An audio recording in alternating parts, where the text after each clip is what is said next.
Let's talk about the most profitable crop that you can grow, sunflower microgreens.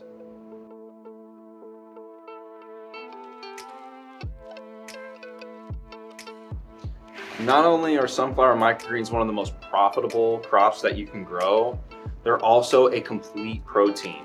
So you can dehydrate, freeze dry, and powder these microgreens, making wonderful protein powders out of them. And you can also just bulk up any like blends that you make. This really helps offset some of the other microgreens that aren't quite as profitable but are still worth growing because they're delicious, they're fan favorites. And sunflower is also one of our fan favorites, and it's my personal favorite as well. I like eating these in like a grilled cheese or putting them on chalupas, whatever it is, they're absolutely wonderful. And then dehydrating them makes wonderful flavors as well. So be sure to try that out if you don't have a dehydrator or a freeze dryer. I know freeze dryers are really expensive and they can be costly to not only buy, maintain, and just use. So be sure to just check around. There might be someone that already owns a freeze dryer in your area, and talk with them. They might be able to help you out, make a little collab, make a little deal to where they can freeze dry it for you. That way you're not putting up the upfront cost of a freeze dryer, and you're getting the benefits of all the nutrients locked in place from a freeze dryer, and then make powders out of it. Then that really helps make a much more shelf stable product, instead of having your microgreens that go bad after about 14 to 20 days. You really don't want to be selling anything beyond that.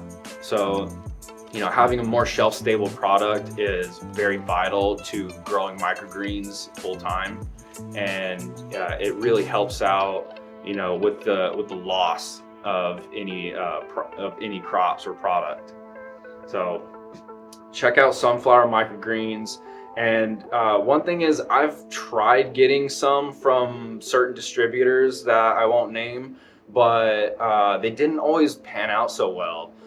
Sometimes I've gotten bad seeds, and it happens. It's rare, honestly. It doesn't happen all the time. But if you do get a bad batch of seeds, one, make sure it's a bad batch and it's not you. Make sure that your growing conditions are right, your temperature and humidity is right, and your equipment is clean first. If that is all perfect and you're still seeing a lot of issues where the whole tray's going bad or large portions of the tray's going bad, then contact your seed distributor and ask if anyone else has had this issue with this batch.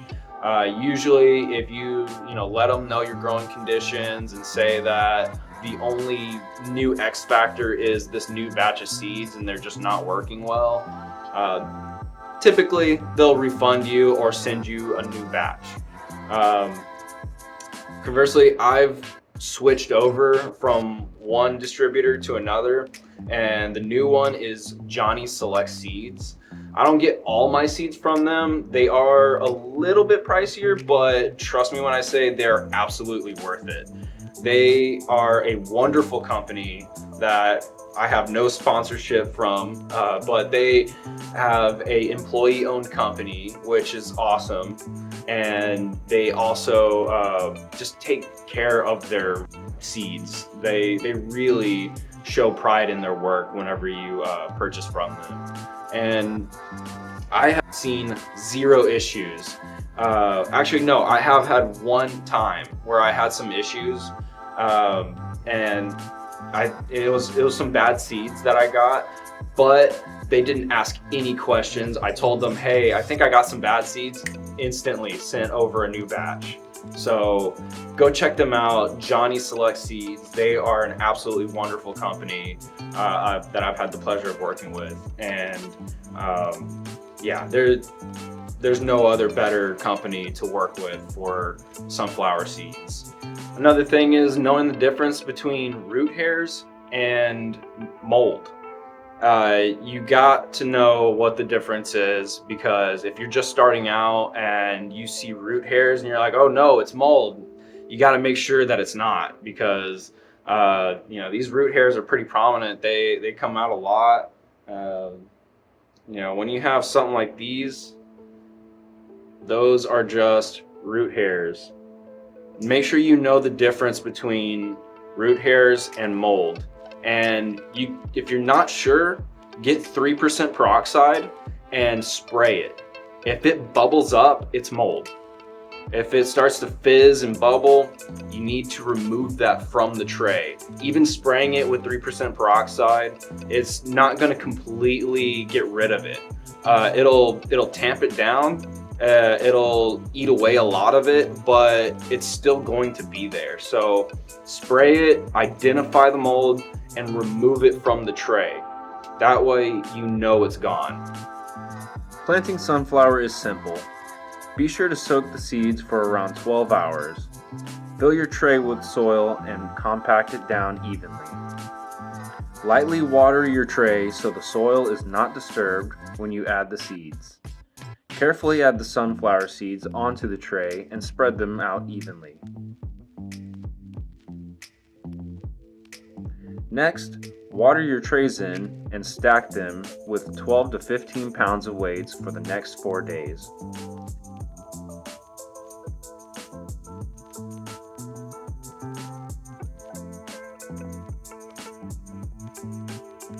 After 4 days, take the weights off and place your trays under lights.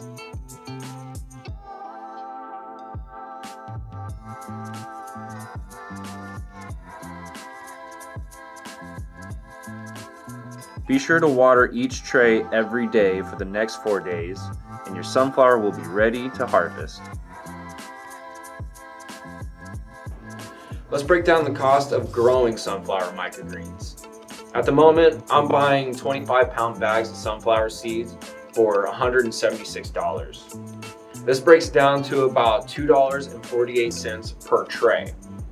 Now, I include the cost of soil, which is about $5 per tray. And we can break this down even further into 4-ounce containers. Now, I know I'm getting about 24 ounces per tray. So if we divide that by 5, I'm able to get 5 4-ounce containers. Now, each container costs 41 cents.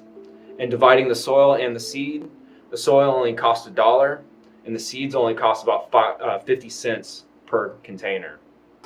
Let's throw in another 70 cents for gloves and utilities, peroxide, all the miscellaneous stuff that you would add in. And we're operating about $2.61 per 4-ounce container. Now, we sell this at the farmer's market for about $12, and that means I'm getting $9.39 profit. But this doesn't include any labor costs, and this doesn't include any prices having to pay to get into the farmer's market. So just keep that in mind whenever you're making your cost analysis on how much it is to grow and what you should sell it for. At the moment, anywhere between $10 and $15 should be a good price range. Any lower and you're risking not really making any money, and any higher, you're risking on being out of reach for most people, just not willing to spend the money. Keep on watching for more microgreen information. Hope this helped you out. And as always, keep on growing.